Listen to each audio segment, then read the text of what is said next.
फेरि इबी मेमेर इबी मात्रै नभएर फेरि बाआमाहरू पनि आउँछ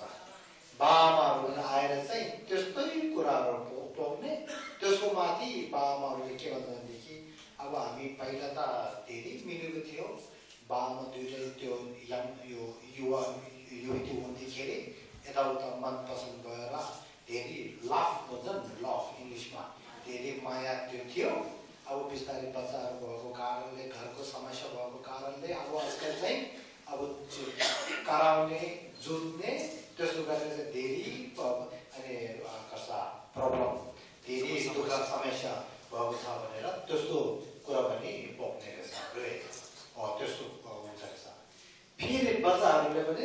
बाबाहरूले राम्रो हेर्दैन रहेछ राम्रो गर्नु त्यस्तो कुरा आउने रहेछ है अब त्यो के हो यो एउटा समाजको दुःख समाजको भित्र भएको एउटा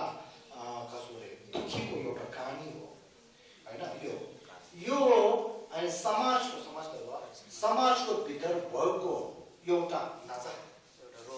एउटा रोग हो यो पनि एउटा रोग हो यसले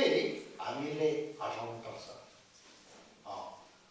त्यसो कारणले अहिले भर्खर मैले भनिसकेको कुरा सोच राम्रो माया दयाको कुरा अनि पानी व्यवहार राम्रोको कुरा त्यसमा अनि ध्यान दिएर धर्मलाई अनि स्वीकार गरोस् या नगरोस् इफ यु रेस्पेक्ट टु धर्म or not नो प्रब्लम केही फरक छैन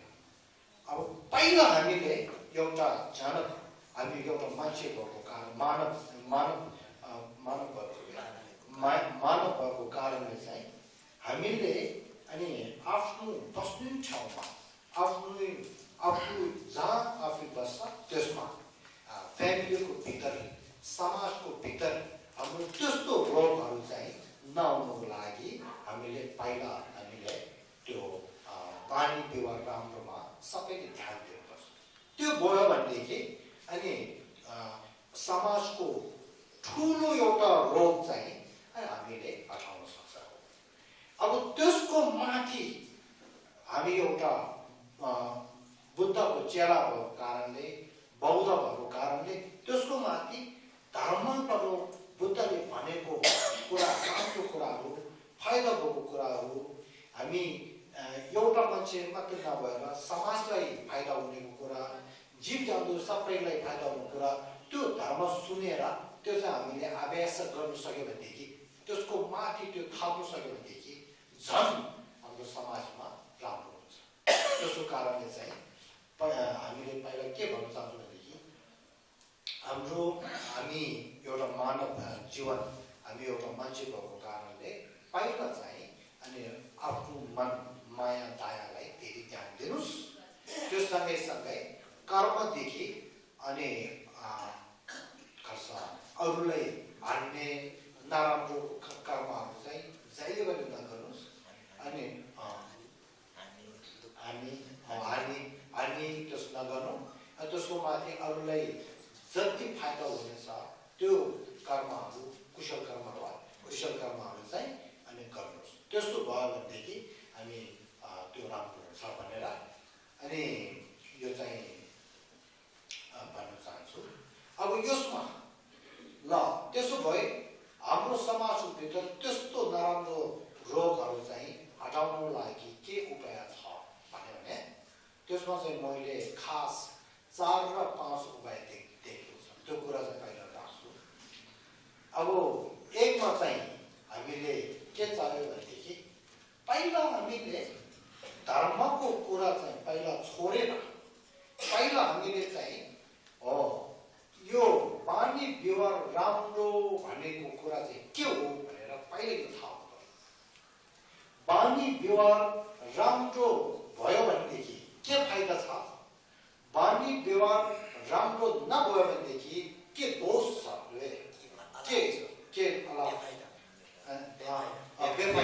के बेफाइदा छ त्यो हामीले पहिला राम्रो त्यो सिक्नु पर्यो थाहा हुनु पर्यो त्यो थाहा भएर चाहिँ फेरि हामीले चाहिँ ल बानी विवाह राम्रो भने चाहिँ कहाँबाट आउने रहेछ भन्नेमा हामीले हेर्दाखेरि त्यो बानी विवाह राम्रोहरू चाहिँ मनबाट आउने हो त्यो मन पनि कस्तो मन हो भने अहिले भनेको म अरूलाई हानि नगर्ने भनेको एउटा मन र म माया गर्छु दया गर्छु भने यो सम्पूर्ण लेबीमा के भन्छ छाम्चे भन्छ छाम्चे छम भने चाहिँ मैत्रीय भयो सेवा भने चाहिँ करुणा भयो मैत्रीय र करुणा हो त्यो चाहिँ नम्बर 1 हामीले मैत्रीय र करुणा भन्ने चाहिँ मानव जीवनलाई एउटा चाहिनेको ठुलो गुण हो यो चाहिन्छ भनेको कुरामा धेरै ध्यान दिनुपर्छ यो नम्बर 1 त्यहाँदेखि ल माया दया करुणा मैत्री भन्छ राम्रो हो तर त्यो हामीले कसरी फैलाउनु पर्छ त्यसमा चाहिँ हामीले फेरि ध्यान दिनुपर्छ हो त्यसको लागि चाहिँ हामीले के चाहियो इन्टेलिजेन्स बुद्धि चाहियो बुद्धिमान चाहियो दिमाग चाहियो बुद्धि दिमाग त्यो त्यहाँदेखि बुद्धि दिमागदेखि हामीले ल माया दया करुणा भने चाहिँ राम्रो हो कि होइन भनेर खोजेर त्यसको खोज तलास गरेर ल यो चाहिँ राम्रो रहेछ भनेर थाहा भयो भने थाहा चाहिँ हुनुपर्छ त्यसको कारणले 2 मा बुद्धि चाहियो दोस्रोमा बुद्धि चाहियो 3 मा के चाहियो भनेदेखि हामीले 3 मा चाहिँ हामीले अनि चुन्जु भन्छ चुन्जुले गर्छ प्रयास कोशिश त्यो चाहिन्छ ल मैले माया दयाको त्यस्तो राम्रो सोच अनि अनि माया दयादेखि मान्छेले अनि राम्रो गर्नेको एउटा कर्म कुशल कर्म त्योहरू चाहिँ म गर्छु भनेर चाहिँ पहिला आवेशमा लिनु पर्यो त्यो आवेशमा लिँदाखेरि अनि आवेशमा एकचोटि लिने आज पनि त्यही गर्ने भोलि पनि त्यही गर्ने पर्सि पनि त्यही गर्ने त्यस्तो रे एक दिन एक हप्ता एक महिना एक वर्ष यसरी निरन्तर अनि देखि त्यो अभ्यास गर्नुपर्ने त्यसले के भन्छ भनेदेखि चुन्जु प्रयास कोशिश भन्छ त्यो चाहिँ 3 भयो अब त्यो सँगै ल ठिक छ मैले त्यो गर्छु भनेर गरेँ त्यो गर्नु बेलामा चाहिँ धेरै फर्चे बाधा धेरै बाधा आउन सक्छ त्यसलाई चाहिँ सम्बोधन लेभलमा के भन्छ भने गल्ती फर्चे धेरै आउँछ त्यस्तो धेरै नराम्रो बाधाहरू आउनु बेलामा त्यो माया दया भनेको सोच र त्यो कुशल कर्महरू छोड्यो गाह्रो रहेछ भनेको मनको भित्र आउनु सक्छ म हिजो अस्ति एसओएस स्कुलमा अनि धर्म परिचय धर्म होइन त्यो के लेक्चर दिनु गएको त्यो बेलामा पनि बच्चाहरूले त्यस्तो भन्दछ अनि यहाँ महान गुरुहरू आउँछ अनि माया दया गर्नुपर्छ बानी व्यवहार राम्रो गर्नुपर्छ भनेर भन्यो हामीले त्यो गर्दाखेरि समाजको भित्र हामीले दुःख हुन्छ रहेछ त्यसो हुन्छ रहेछ होइन त्यसो कारणले त्यस्तो अनि बाधा नराम्रो बाधा आउन सक्छ अब त्यो बेलामा हामीले के चाहिन्छ भनेदेखि फेरि हामीले सेवा सहनशीलता सहनशीलता त्यस्तो बाधा अडचन हामीले आयो भने त्यतिखेर हामीले सहनशीलताको एउटा क्षमता चाहिँ प्राप्त गर्नुपर्छ सहनशीलताप्रति हामीले अभ्यास गर्नुपर्छ भनेर गुरु बताउँदै हुनुहुन्छ हामीले राम्रो कुरामा राम्रो कर्म गर्दाखेरि दुःख हुने चाहिँ सत्य हो तर त्यो बेलामा हामीले के गर्छ भनेदेखि अहिले भनेको सहनशीलता भन्ने चाहिँ हामीले चाहिने कुरा धेरै ठुलो कुरा हो यो सहनशीलता भन्नेलाई चाहिँ हामीले हेर्नु हुँदैन त्यो चाहिँ गर्नु सक्यो भनेदेखि जति बाधा आयो भनेदेखि त्यति आफ्नो राम्रो काम चाहिँ निरन्तर रूपले जान्छ त्यो नभएदेखि हुँदैन त्यसो कारणले सेवा अहिले सपोर्टर लेभलमा सेवा भनेको यो चाहिँ हामीले चाहिन्छ त्यो अब त्यस्तो अहिले मैले भनेको 4 कुरामा ध्यान दिएर मैले पनि त्यो 4मा ध्यान दिएर अनि बानी व्यवहार राम्रो गर्ने इबीले पनि त्यही 4वटा कुरामा ध्यान दिएर गर्ने बाजेले पनि त्यही गर्ने बजेले पनि त्यही गर्ने आमाले पनि त्यही गर्ने आमाले पनि त्यही गर्ने फेरि बच्चाहरूलाई सिकाएर बच्चाहरू पनि त्यही गर्ने त्यस्तो भयो भनेदेखि हामी आफ्नो मात्र नभएर फ्यामिलीकै भित्र परिवारकै भित्र अनि शान्तिको रोशनी शान्तिको प्रकाश बस्नु सक्छ बचाउन सक्छ निरन्तर रूपले अनि बस्नु सक्छ आफ्नो परिवारको भित्र शान्तिको प्रकाश चाहिँ ज्योतिहरू चाहिँ बस्नु सक्यो भनेदेखि योले छिमेकीलाई पनि एउटा उदाहरण दिन सक्छ फेरि बिस्तारै बिस्तारै छिमेकीले पनि यसो गर्न सक्छ यसो गर्दै गर्दै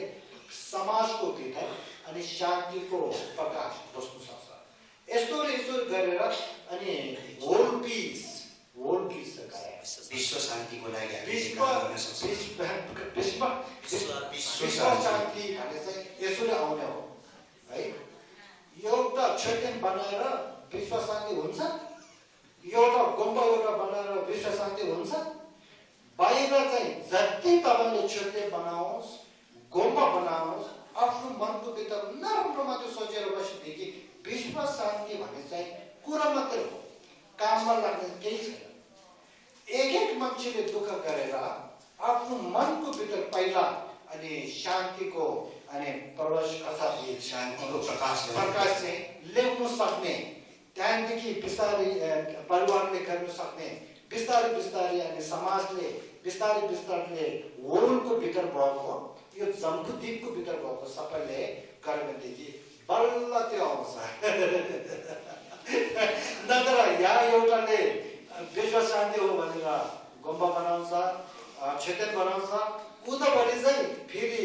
बन्दुक बनाउँछ अनि त्यो बम बनाउँछ अनि त्यो मिसाइल बनाउँछ कहाँ हुन्छ त्यो विश्व शान्ति हुने कुरै छैन है त्यसो कारणले अनि हामीले चाहिँ अहिले यो मैले भनेको कुरा